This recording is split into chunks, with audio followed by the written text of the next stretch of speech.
말씀 읽도록 하겠습니다. 13절로 16절까지 말씀입니다. 또 너희가 열심으로 선을 행하면 누가 너희를 해하리요? 그러나 의를 위하여 고난을 받으면 복 있는 자니 그들이 두려워하는 것을 두려워하지 말며 근심하지 말고 너희 마음에 그리스도를 주로 삼아 거룩하게 하고 너희 속에 있는 소망에 관한 이유를 묻는 자에게는 대답할 것을 항상 준비하되 온유와 두려움으로 하고 선한 양심을 가지라. 이는 그리스도 안에 있는 너희의 선행을 욕하는 자들로 그 비방하는 일에 부끄러움을 당하게 하려 함이라. 아멘. 오늘은 의를 위하여 고난받는 나그네의 할 일에 관해서 내용을 좀 살펴보고자 합니다. 우리가 우리 자신을 어떻게 보든 우리가 하나님 앞에 잘 서지 못하는 그 연약함 때문에 우리 자신 스스로를 어떻게 평가하든 하나님께서는 우리 안에 심겨진 그리스도의 의 때문에 또 그리스도와 한 몸 된 그 사실 때문에 우리를 택한 족속이요 왕같은 제사장이요 거룩한 나라요 소유된 백성이라고 선언하셨습니다. 우리가 그것을 받을 수 있는 근거와 조건, 이유를 갖고 있기 때문이 아니라 우리 안에 부여된 그리스도의 의 때문에 우리를 사랑하셔서 우리를 한 몸 되게 하신 그 십자가의 사건 때문에 우리를 그렇게 하나님의 백성으로 삼아 주셨다는 것을 우리는 확인하고 있습니다. 그것이 우리의 정체성입니다.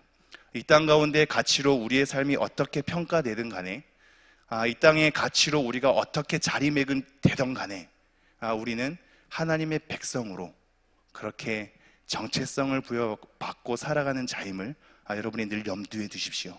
이러한 정체성을 가진 우리가 우리의 삶만으로 가두어지는 것이 아니라, 즉 교회 안의 삶만으로 가두어지는 것이 아니라, 신자 간의 삶만으로 가두어지는 것이 아니라 그것을 벗어나서 하나님이 창조한 모든 곳, 그 세상 모든 곳에서 이방인들이 하나님을 찬미할 수 있게끔 우리가 그 속에 침투해 들어가 선한 일을 행하라 라고 말씀하셨다는 것을 우리는 계속 확인하고 있습니다. 그리고 교회와 국가 간의 관계에서 어떻게 해야 하는지, 종이 상전에게 어떻게 해야 하는지, 아내가 남편에게 어떻게 해야 하는지, 또는 남편이 아내에게 어떻게 해야 하는지 그 각 대상에 맞게 그들이 순종함으로, 그러나 그 순종은 막연한 무분별한 맹목적인 순종이 아니라 의를 머금고 들어가는 순종으로서 그 안에서 선한 역할을 해라 라고 한 것을 우리는 계속 확인하고 있습니다.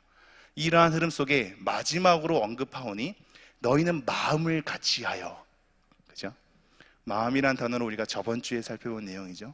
마음을 같이하여 동정하며 형제를 사랑하며 불쌍히 여기며 겸손할 것, 이 5가지를 마음이라는 것 중심을 가지고 우리에게 던져지는 것을 우리는 확인했습니다.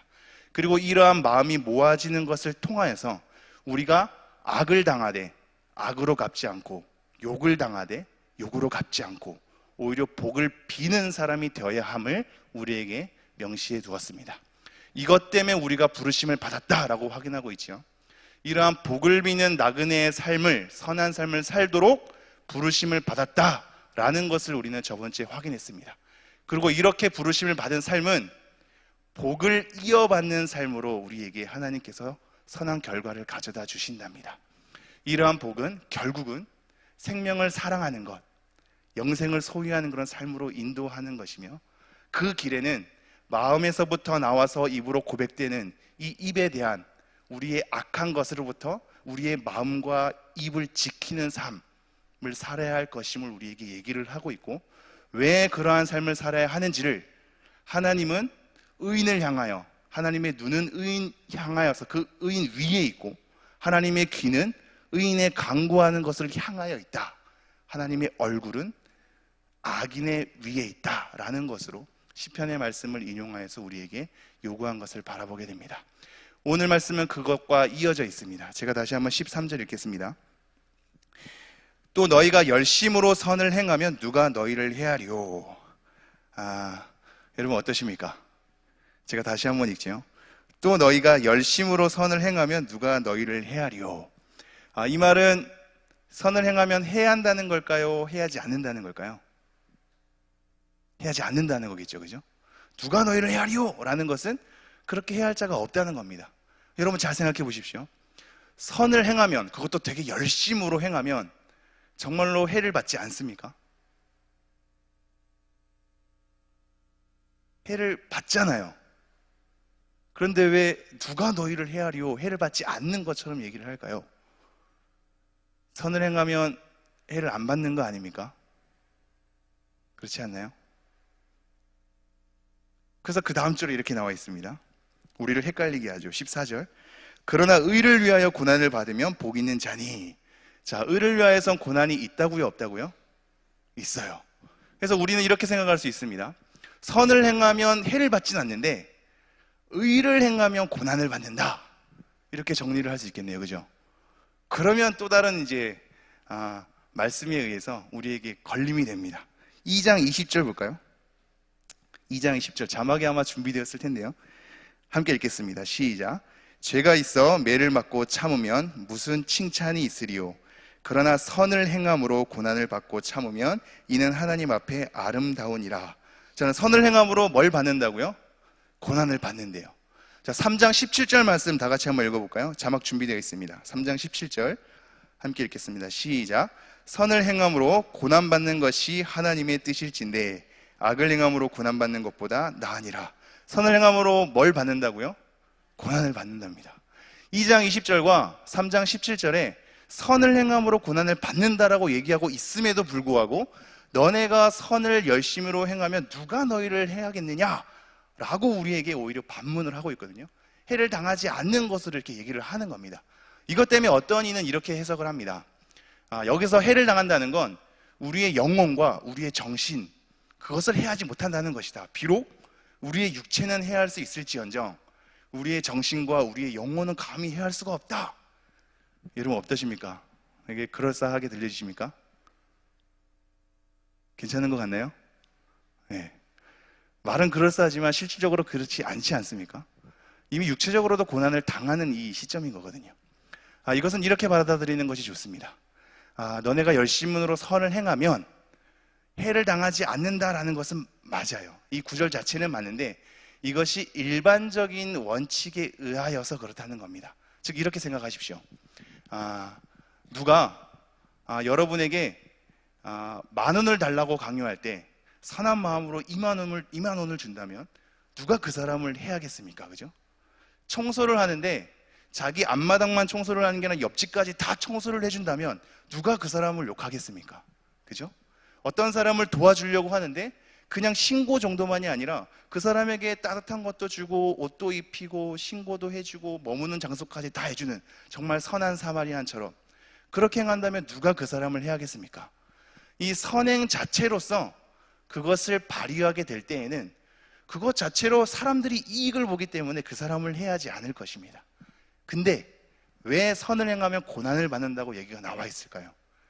그것은 선이 우리가 생각하는 그냥 도덕적인 선만을 얘기하는 것이 아니기 때문입니다. 우리가 선을 행할 때는 그 중심이 어디에 있습니까? 예수 그리스도. 우리가 선을 행할 때 그 기준은 어디 있습니까? 말씀.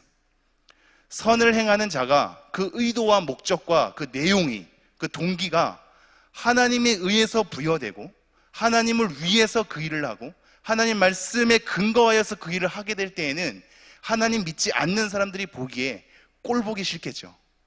그 사람에 대해서 대적이 되겠죠.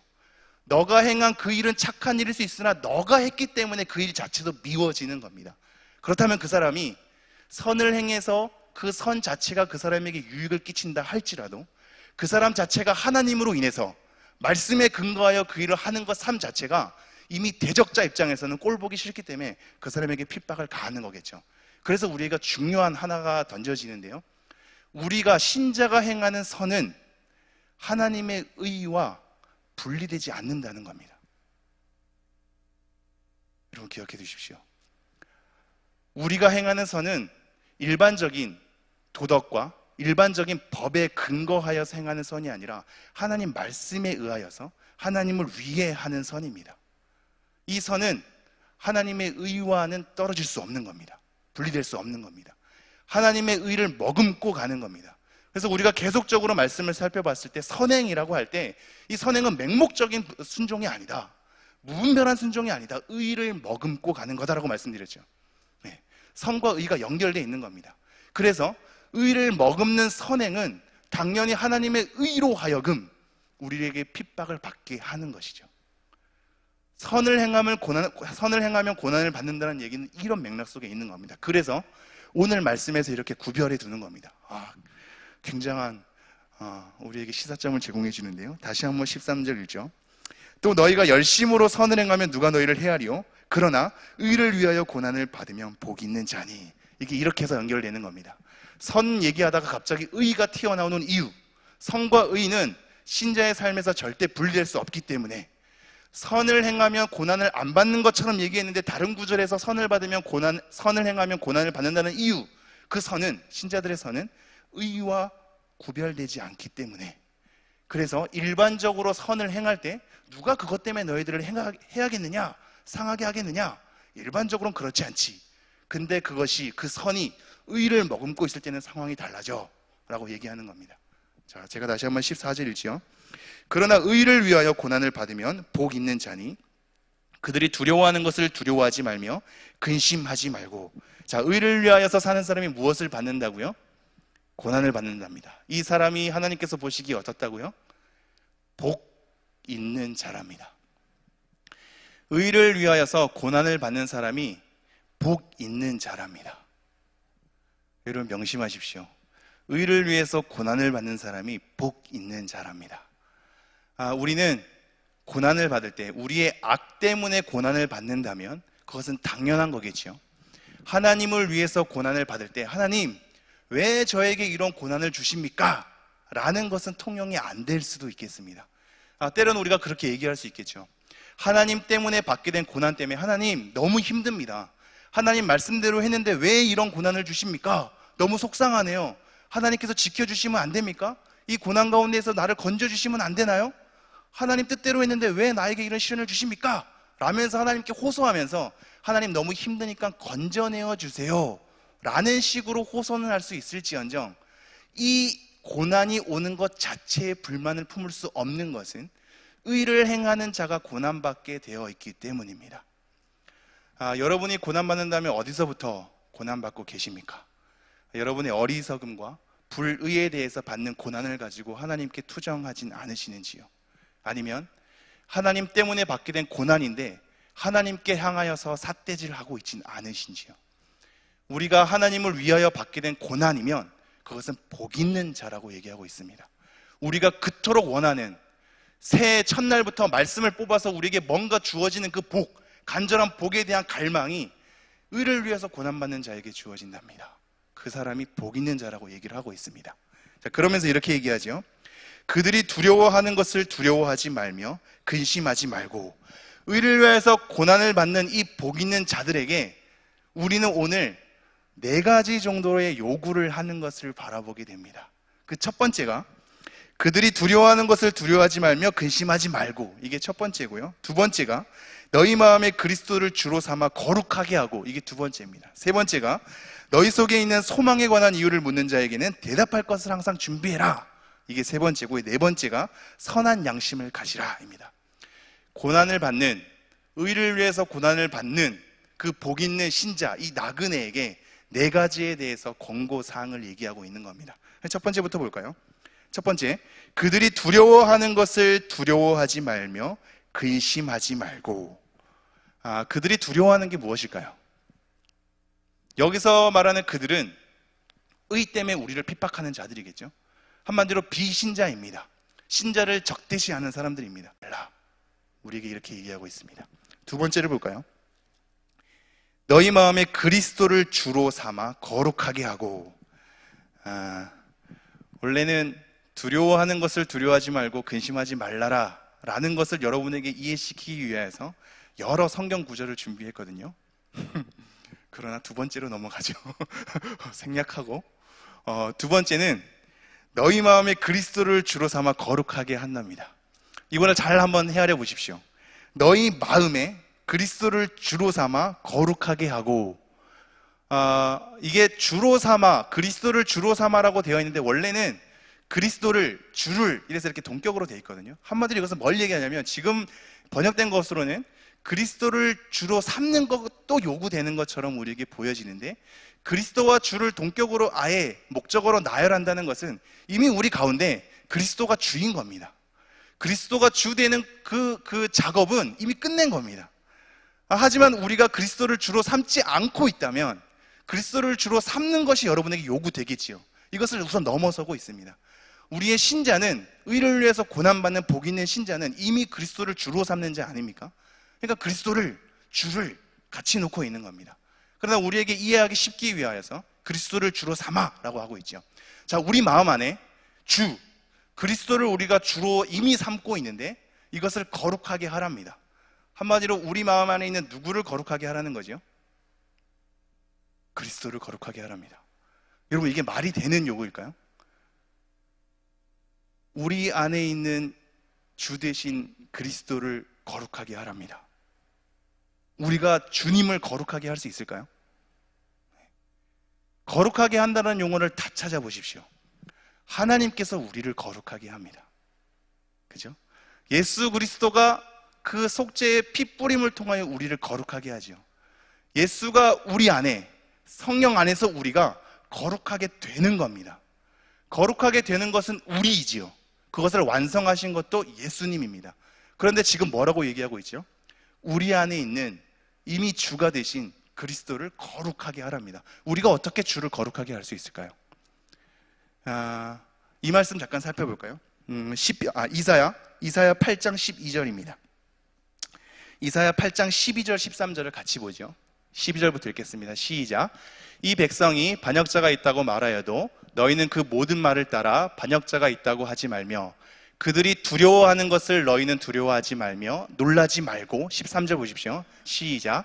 만군의 여호와 그를 너희가 거룩하다 하고 그를 너희가 두려워하며 무서워할 자로 삼으라. 잠깐만 띄워주실까요? 만군의 여호와 그를 너희가 거룩하다 하고. 보이시죠? 자, 이 이사야 8장 12절 13절을 지금 베드로가 인용을 하고 있는 건데요, 앞에서 그들이 두려워할 자를 두려워하고 근심하지 말며 라고 얘기하면서 우리에게 우리 마음에 계신 이미 주 되신 그리스도를 거룩하게 하라라고 할 때 이 말씀을 인용했기 때문에 대부분의 학자들은 이렇게 얘기합니다. 우리 안에 주가 되신 그리스도를 온전한 주인이라고 선언을 해라. 이 안에 주인 되신 그리스도가 거룩하다라고 선언을 해라. 왜냐하면 그를 너희가 거룩하다 하고, 그죠? 선언의 의미가 담겨 있어서 우리 안에 있는 그리스도를 우리가 거룩하다, 내 안에 계신 예수 그리스도는 거룩합니다 라고 선언하는 것을 1차적으로 얘기를 합니다. 그러나 우리는 좀 더 나아가 보죠. 그런 선언도 맞겠지만 우리 안에 있는 주 그리스도를 거룩하게 한다는 것은 그리스도가 그리스도 되게 하는 겁니다. 거룩이라는 단어 자체가 쓰이는 것을 우리가 예전에 한번 살펴보았죠. 우리가 말씀을 순종함에 있어서, 어떤 것을 구별함에 있어서, 우리를 깨끗하게 함에 있어서 이 거룩이란 단어가 병행되었음을 우리는 예전에 확인해야 했습니다. 한마디로 우리 안에 있는 그리스도를 거룩하게 하는 것은 우리가 말씀을 따라서 사는 삶, 그걸 통하여서 우리가 사는 이유와 목적과 우리가 누구를 위해서 사는지에 대한 그리스도를 온전히 드러내는 삶, 그래서 그 그리스도를 온전히 드러내 사람들로 하여금 칭송받게 하는 삶, 이것 자체도 여기에 포함될 수 있을 것 같습니다.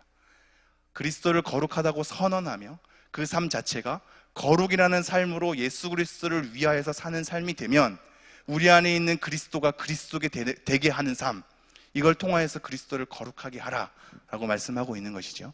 우리에게 얘기하는 두 번째 요구입니다.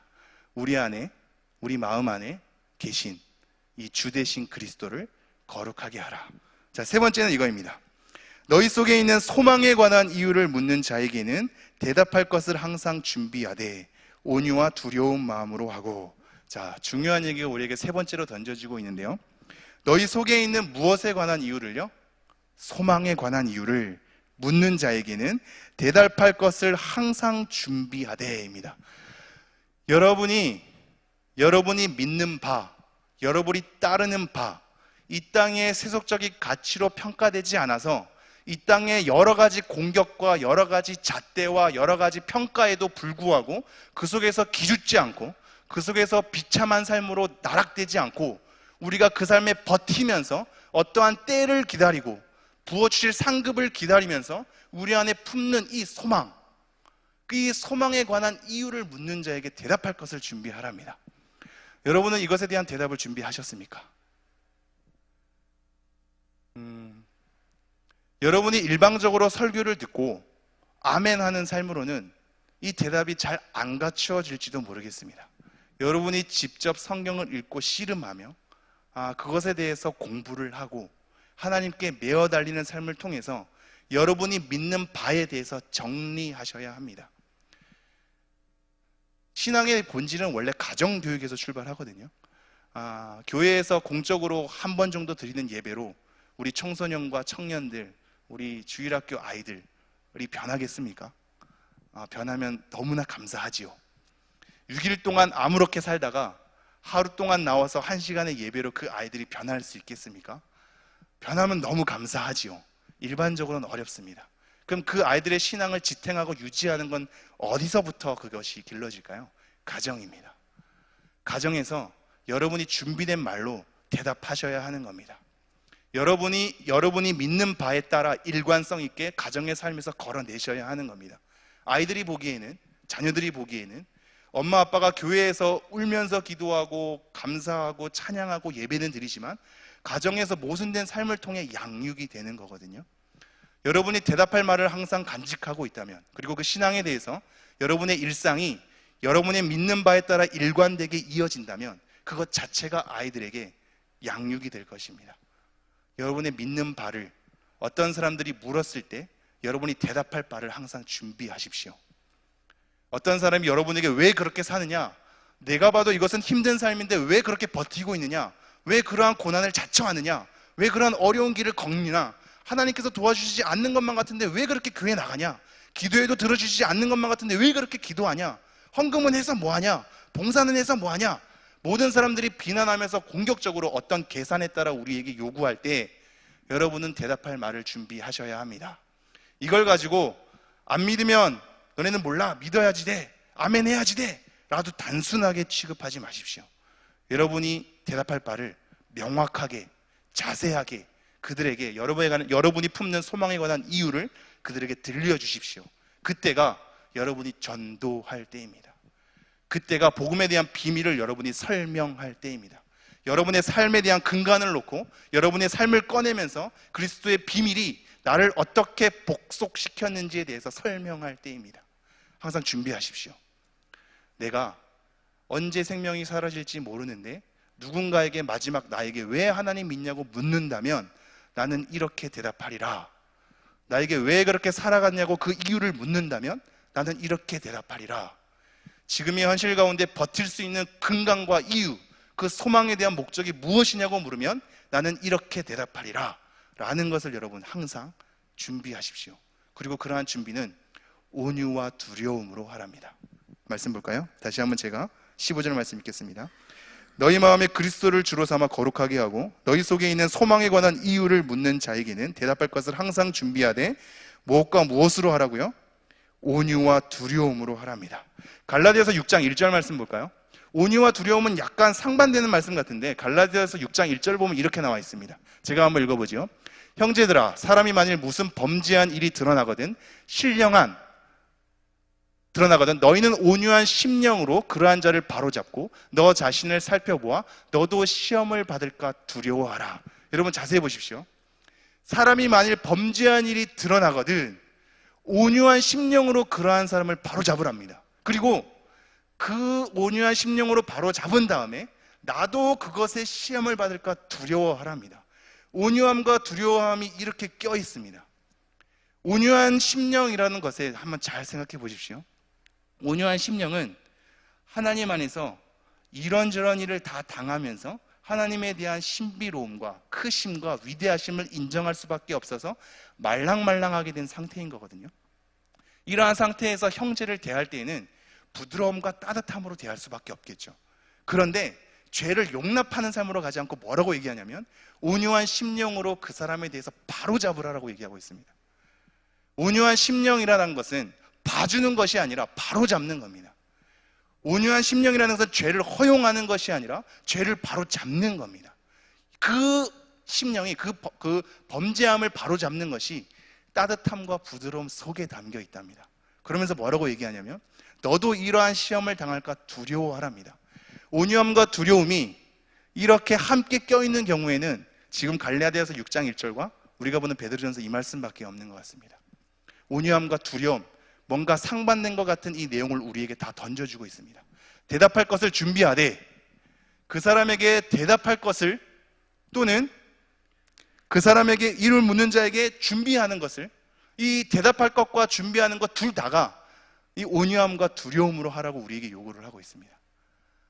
여러분이 하나님 앞에 여러분의 대답할 것을 준비할 때 온유함과 두려움을 가지고 하셔야 합니다. 내가 자칫 잘못 알고 있진 않은지, 이 알을 통하여서 내가 허튼 삶이 나오진 않는지, 그리고 하나님에 대한 놀라운 위대하심이 나의 삶 속에서 여러 가지 신비를 통하여서 나의 우여곡절의 끝에 하나님께서 어떻게 이끄시는지를 경험한 자가 온유한 심령 속에서 그것을 정리할 수 있을 겁니다. 제가 다시 한번 읽지요. 너희 마음에 그리스도를 주로 삼아 거룩하게 하고 너희 속에 있는 소망에 관한 이유를 묻는 자에게는 대답할 것을 항상 준비하되 온유와 두려움으로 하고, 마지막 16절입니다. 선한 양심을 가지라. 이는 그리스도 안에 있는 너희의 선행을 욕하는 자들로 그 비방하는 일에 부끄러움을 당하게 하려 함이라. 무엇을 가지라고요? 선한 양심입니다. 양심은 모든 사람들이 함께 보는 것을 얘기하는 거거든요. 이 양심이 선한 양심을 가지라라고 우리에게 얘기하고 있습니다. 왜 이것을 요구할까요? 여러분은 잘 모르시는 분일 수 있겠지만 C.S. 루이스라는 분이 있습니다. 기독교 변증가인데요. 신학자, 사실 전공을 한 신학자는 아닐지언정 굉장히 기독교 변증가로서 잘 알려져 있는 분입니다. 이분이 하나님에 대한 존재를 증명하는 것으로 양심을 꼽습니다. 우리 인간 안에 있는 양심이 오히려 선을 증거하는 것이다 라고 얘기를 하고 있거든요. 왜냐하면 모든 사람이 일정한 어떤 도덕적 법칙을 만들고, 사회라는 것이 함께 만들어질 때 어떤 것은 선하고 어떤 것은 악하다라는 것에 대한 기준 자체가 만들어지려면 모든 사람에게 양심이라는 것이 있어야 하는데, 양심은 곧 선과 귀결되는 것으로, 선한 것이 창조될 수 있는 건 자연적인 진화의 법칙에서 형성되는 것이 아니라 어떠한 신적 존재가 그것을 만들어 주셔야만 된다라는 것으로 증명하고 있습니다. 하지만 이 양심은 어그러질 수 있지요. 많은 사람들이 서로에 대한 행위를 합리화하고 그 사람에 대해서 타당하게 여기고 여러 가지 자기 이익에 따라 그 사람을 덮어주게 되면 우리의 양심은 집단 속에서 더 강하게 왜곡될 수 있습니다. 이러한 양심에 대해서 다시 한번 선하게 이 양심을 가지라라고 얘기하고 있습니다. 왜 이런 것을 요구할까요? 우리가 선한 양심을 올바르게 가지게 되면 이미 양심을 누구에게나 하나님께서 부여해 주신 그 양심이 어그러지고 왜곡되었음에도 불구하고 신자를 통해서 선한 양심을 가진 자가 눈앞에 나타나게 될 때 자기 자신이 이것이 아니고 이것이 맞는지를 본인 스스로가 알게 되기 때문입니다. 그리고 그 사람에 대한 양심을 다시 한번 회복시킬 수 있는 계기가 되겠죠. 여러분, 우리에겐 선한 양심이 필요합니다. 지금 수많은 신문의 사건들을 보십시오. 법적인 공방을 보십시오. 그들이 죄를 범해서 인터뷰를 하게 될 때 그 사람들이 해명하는 것을 보십시오. 거짓이 난무한, 법 조항으로 이리저리 피하는 그러한 모든 것으로는 이 땅 가운데서 계속적으로 도피할 수 있겠습니다. 선한 양심을 가져야 합니다. 본인 스스로가 아는 겁니다. 이것이 잘된 것인지 잘못된 것인지 본인이 부여받은 선한 양심에 따라 아는 겁니다. 그러므로 우리는 더욱더 선한 양심을 가져야 하겠습니다. 의를 위해서 고난받는 복 있는 우리가 더욱더 선한 양심을 가져야 그 사람들이 그것을 보고 어그러지고 훼손됐던 선한 양심이 최소한 찔리게끔이라도 하셔야 합니다. 여러분이 똑같은 논리에 빠지지 마십시오. 차 사고 나서 다치지 않았는데 계속 눕지 마십시오. 돈을 뜯어내려고 계속 그렇게 행하지 마십시오. 선한 양심이 아닌 겁니다. 그것이 세상의 논리에서는 당연한 것으로 여러분이 이해될 수 있겠죠. 여러분, 선한 양심을 가지십시오.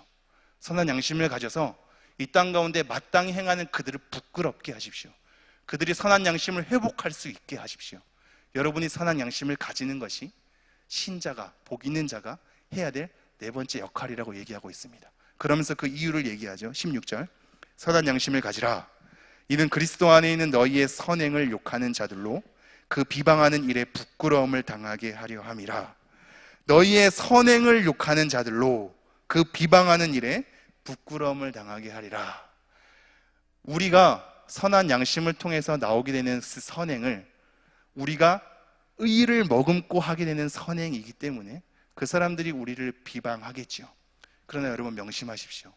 그 사람들이 행한 것이 부끄러운 일임이 만천하에 온전히 드러날 것입니다. 그래서 이렇게 얘기하지요. 2장 12절 볼까요? 베드로전서 2장 12절 함께 읽도록 하겠습니다. 시작. 너희가 이방인 중에서 행실을 선하게 가져 너희를 악행한다고 비방하는 자들로 하여금 너희 선한 일을 보고 오시는 날에 하나님께 영광을 돌리게 하려 함이라. 사람들이 선한 일을 보고 그 악행한다고 우리를 비방하는 그 사람들이 나중에 우리의 선한 일을 보고 하나님께 영광을 돌리는 일은 없겠죠. 그죠? 하나님께 영광 돌립니다. 그 일은 없다고 말씀 이미 드렸습니다. 이 말씀의 진정한 의미는 마지막 날에 그 사람들이 행한 일이 잘못된 것임을 드러내고 하나님께서 원하셨던, 우리에게 요구하셨던 그 선행이 맞는 것임을 드러내는, 그래서 그들로 하여금 인정할 수밖에 없게 만드는 그 일이라고 얘기했습니다. 이게 이어지는 겁니다.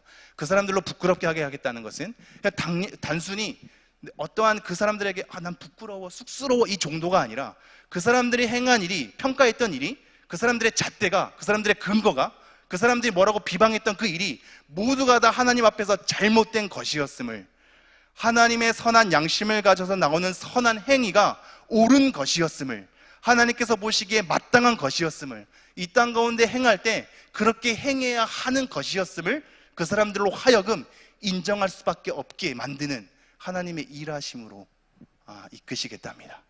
여러분 정리하겠습니다. 선을 행하는 것은 우리가 의를 머금고 있기 때문에 우리는 고난을 당할 수밖에 없을 겁니다.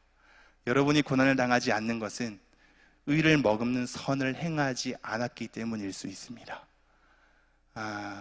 의를 머금는 선을 행하면 우리는 고난받게 되어 있습니다. 그러나 하나님께서 말씀하시기를 이러한 자가 복 있는 자라고 얘기합니다. 그러면서 그들에게 네 가지를 요구하시죠. 두려워하는 것을, 그들이 두려워하는 것을 두려워하지 말라. 근심하지 말라. 그리고 두 번째로는 우리 안에 있는 그리스도, 주가 된 그 그리스도를 거룩하게 하라. 말씀으로 행하고 그리스도를 높이고 그리스도를 그리스도 속에 되게 하는 삶. 세 번째는 너희 속에 있는 소망에 관한 이유를 묻는 자에게 우리가 온유와 두려움을 가지고 대답할 것을 항상 준비하라. 네 번째가 선한 양심을 가지라입니다. 이 네 가지를 생각하시면서 우리가 이 하루하루를 어떻게 살아가야 할지를 하나님 앞에서 고민하는 여러분 되었으면 좋겠습니다. 기도하겠습니다.